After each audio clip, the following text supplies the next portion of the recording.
Hello NIOS homeschooling parents. செப்டம்பருக்கான very important update. யாரெல்லாம் October மாதத்துக்கு ஸ்ட்ரீம் 2க்கு ரெஜிஸ்டர் பண்ணியிருக்கீங்களோ ப்ராக்டிக்கல் எக்ஸாம் உங்கள் போர்ட்டலில் அப்லோட் ஆகிருக்கு. அதில் போய் நீங்கள் பார்த்து உங்களோட ஹால் டிக்கெட்டை நீங்கள் டவுன்லோட் பண்ணிக்கலாம். ப்ராக்டிக்கல் எக்ஸாம் செப்டம்பர் 12லேருந்து 27க்குள்ளே அந்த கன்சர்ன் ரெஜிஸ்டர்ட் சென்டரில் உங்களுக்கு நடக்க போகுது.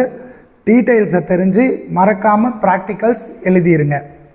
செகண்ட் இம்பார்ட்டன்ட் அப்டேட், நெக்ஸ்ட் இயர்லேருந்து NIOSல தமிழ் மீடியம் ஆரம்பிக்க போகிறாங்க. பர்டிகுலராக சீனியர் செகண்டரி. இது வரைக்கும் பார்த்தீங்கன்னா 10th வரைக்கும் தமிழ் மீடியம் எழுதிக்கலாம் எல்லா சப்ஜெக்டும். பட் நெக்ஸ்ட் இயர்லேருந்து 12th ஸ்டாண்டர்டும் தமிழ் மீடியம் எழுதுகிற ப்ரொவிஷன் கொண்டு வராங்க. இது ரொம்ப முக்கியமான ஒரு அப்டேட். தேங்க்யூ.